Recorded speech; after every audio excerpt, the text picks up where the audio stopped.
नमस्कार, मैं हूं आपके साथ रूहर। पिछले 10 सालों से बनाई नरेंद्र मोदी की पहचान को एक ही झटके में राहुल गांधी ने मिट्टी में मिला दिया। यह कहना है राजनीतिक विश्लेषकों का। अमेरिका गए राहुल गांधी ने नरेंद्र मोदी की छवि को गहरी चोट पहुंचाई है। कैसे? चलिए यही आपको समझाते हैं।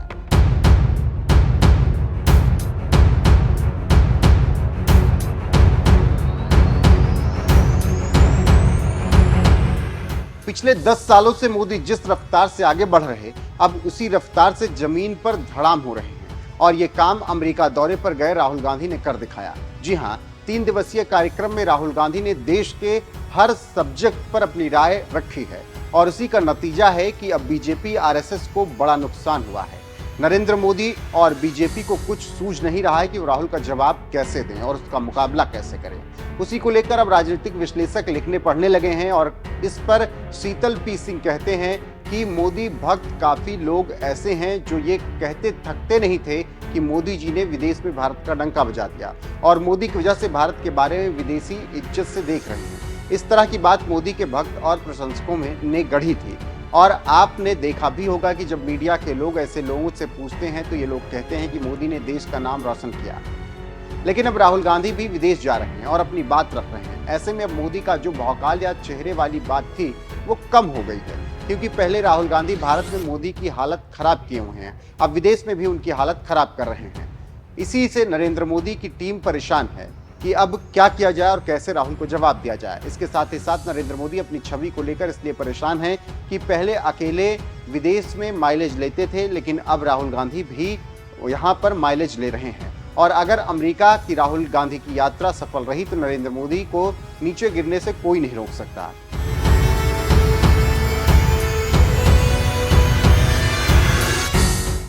तो इससे आप समझ सकते हैं कैसे राहुल गांधी ने नरेंद्र मोदी की छवि को विदेश में गहरा नुकसान पहुंचाया है। आप जानते हैं कि राहुल गांधी अमेरिकी यात्रा पर हैं और अमेरिका में एक से बढ़कर एक बात वो कर रहे हैं। 7 समंदर पार बात पर भारत में बीजेपी, आरएसएस और नरेंद्र मोदी बिलबिला रहे हैं और बौखलाहट में बीजेपी हमला कर रही है, लेकिन राहुल गांधी पर कोई असर नहीं पड़ रहा। पहले टेक्सास, फिर वर्जीनिया और उसके बाद वाशिंगटन में राहुल के बयानों ने भारत में राजनीतिक भूचाल ला दिया है। राहुल ने वर्जीनिया में प्रवासी भारतीयों को संबोधित करते हुए कहा कि अब बीजेपी से डरने की जरूरत नहीं है। पीएम मोदी पर हमला बोलते हुए कहा कि मोदी का 56 इंच का सीना और भगवान से सीधा संपर्क, ये सब अब इतिहास बन चुका है। 2024 के लोकसभा चुनाव में अगर धांधली नहीं हुई होती तो बीजेपी को 240 सीट भी नहीं मिलती। बीजेपी ने राहुल के अमेरिका में दिए गए बयानों पर अब हमला बोल रही है। यह कैसा विपक्ष का नेता है जो विदेश में जाकर देश को बदनाम कर रहा है, ऐसा बीजेपी कह रही है। तो आप समझ सकते हैं कि कैसे राहुल गांधी के हमले पर बीजेपी परेशान है और जवाब दे रही है। यहाँ पर हम एक बयान राहुल गांधी का सुनाते हैं जो उन्होंने चीन पर दिया है। I think you're a very powerful democracy. You believe in certain ideas on freedom, on democratic participation, and I think that's important for the world. I don't like a world. I don't like a world where democracy were to disappear, were to weaken, right? So I think there you have a very important role to play.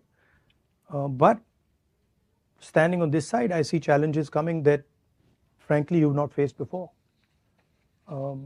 and I don't think it's going to be that easy. The central question is,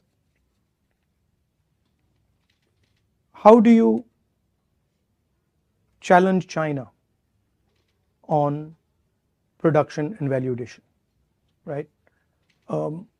China's strength comes from that. Yes, China has a strong military, but the military strength comes from that ability to produce. It comes from Americans buying Chinese product. It comes from Indians buying Chinese product. And what are you going to do about it? Because we can't carry on this trajectory. Certainly I can talk for India. We simply cannot go forward without building a manufacturing base, without involving large numbers of our people, creating jobs for them. So for us, it's, we're not a Singapore where we can say, now we'll do services and everything will be fine. We can't do it. We have over 1 billion people, and we have to give them an answer. And that answer can only come from production.